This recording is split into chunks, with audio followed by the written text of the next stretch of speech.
ఎన్నికల్లో పోటీ చేసిన అభ్యర్థుల భవితవ్యాన్ని తేల్చే ఓట్ల లెక్కింపు సమయం దగ్గర పడుతోంది. జూన్ 4న ఉదయం 8 గంటలకు ప్రారంభమయ్యే ఓట్ల లెక్కింపు కోసం ఎన్నికల సంఘం అన్ని ఏర్పాట్లు చేస్తుంది. కౌంటింగ్ కేంద్రాల వద్ద మూడంచెల భద్రతను కల్పిస్తున్నారు అధికారులు. పకడ్బందీ రక్షణ వలయం నడుమ కౌంటింగ్ జరిగేలా చర్యలు తీసుకుంటున్నారు. ఇంతకీ ఓట్ల లెక్కింపు ఎలా జరుగుతుంది? కౌంటింగ్ భద్రతకు ఎలాంటి చర్యలు తీసుకుంటున్నారు? Have a look. Counting count down మొదలైంది. ఏపీలో ఒకవైపు ఓట్ల లెక్కింపునకు అధికారులు ఏర్పాట్లు చేస్తున్నారు. విధుల్లో పాల్గొనే సిబ్బందికి శిక్షణ ఇస్తున్నారు. కౌంటింగ్ సమయంలో భద్రతపై పోలీసు శాఖ ప్రత్యేక దృష్టి పెట్టింది. అన్ని జిల్లాలకు ప్రత్యేక పోలీసు అధికారులను నియమించింది. 24 జిల్లాలకు 56 మంది డీఎస్పీలు, ఏఎస్పీలను నియమించింది. నాన్ క్యాడర్ ఎస్పీలకు బందోబస్తు బాధ్యతలు అప్పగించింది. ఆయా జిల్లాల ఎస్పీలకు రిపోర్ట్ చేయాలని డీజీపీ ఆదేశాలు జారీ చేశారు.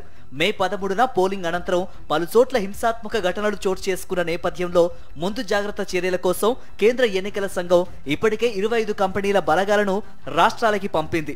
ఓట్ల లెక్కింపు కేంద్రాల వద్ద పటిష్ట భద్రతా ఏర్పాట్లు చేస్తోంది. మూడంచెల భద్రత కల్పిస్తున్నారు అధికారులు. ఇప్పటికే కౌంటింగ్ కేంద్రాలను రెడ్ జోన్లుగా ప్రకటించారు. ఆ పరిసర ప్రాంతాల్లోకి ఎవరిని అనుమతించడం లేదు. మొత్తం ఓట్ల లెక్కింపు ప్రక్రియలో 25,000 మందికి పైగా ఉద్యోగులు పాల్గొననున్నారు. వారందరికీ 2 రోజుల శిక్షణ ఇవ్వనున్నారు. ఆ తర్వాత ర్యాండమైజేషన్ ద్వారా ఉద్యోగులను నియోజకవర్గాలకు కేటాయిస్తారు. జూన్ 4న ఉదయం 8 గంటలకు మొదట పోస్టల్ బ్యాలెట్ల లెక్కింపుతో కౌంటింగ్ ప్రక్రియ మొదలవుతుంది. 8:30 ఈవీఎంలలోని ఓట్ల లెక్కింపును ప్రారంభిస్తారు. మొత్తం ఈ ఓట్ల ప్రక్రియను నిశితంగా పరిశీలించడానికి 175 అసెంబ్లీ నియోజకవర్గాలు, 25 పార్లమెంటు నియోజకవర్గాలకు ఒక్కొక్కరు చొప్పున మొత్తం 200 మంది కేంద్ర పరిశీలకులతో పాటు 200 మంది రిటర్నింగ్ ఆఫీసర్లను నియమించారు. అసెంబ్లీ, పార్లమెంటుకు ఒకేసారి ఎన్నికలు జరగడంతో ఈవీఎంలు తారుమారు కాకుండా ఉండటం కోసం స్ట్రాంగ్ రూముల నుంచి తీసుకువచ్చే సిబ్బందికి వేర్వేరు రంగుల్లో యూనిఫామ్ కేటాయించి ఈవీఎంలను తరలిస్తారు. వాటి సీరియల్ నెంబర్ ప్రకారం ఒకదాని తర్వాత ఒకటి కౌంటింగ్ టేబుళ్లపైకి చేరుస్తారు. పోలైన ఓట్ల ఆధారంగా ఎన్ని రౌండ్లు కౌంటింగ్ అన్నది లెక్కించి దాని ప్రకారం టేబుళ్లను ఏర్పాటు చేస్తారు.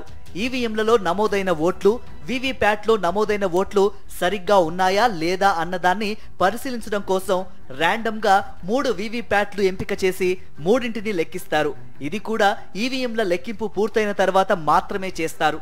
ఇక పోలింగ్ ముగిసిన తర్వాత క్లోజ్ బటన్ నొక్కకుండా ఉన్న ఓటింగ్ యంత్రాలతో పాటు మాక్ పోలింగ్ ఓట్లను తీసివేయకుండా అలాగే ఉంచిన ఓటింగ్ యంత్రాలను పక్కకు పెట్టి వాటిని చివర్లో మాత్రమే లెక్కిస్తారు. అది కూడా పోటీ హోరాహోరీగా ఉంటేనే.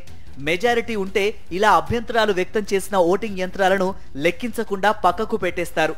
ప్రతి రౌండ్ ఫలితాలను కేంద్ర ఎన్నికల సంఘం అందుబాటులోకి తీసుకువచ్చిన సువిధ యాప్లో నమోదు చేసిన తర్వాతనే ఆర్ఓ ఫలితాలను ప్రకటించాల్సి ఉంటుంది. కౌంటింగ్ రోజు 144 సెక్షన్ అమల్లో ఉంటుంది. బాణాసంచా కాల్చడం, ఊరేగింపులు, విజయోత్సవ ర్యాలీలు నిర్వహించడానికి అనుమతి ఇవ్వలేదు. సార్వత్రిక ఎన్నికల ఫలితాల కోసం ప్రజలు ఆసక్తిగా ఎదురు చూస్తున్నారు.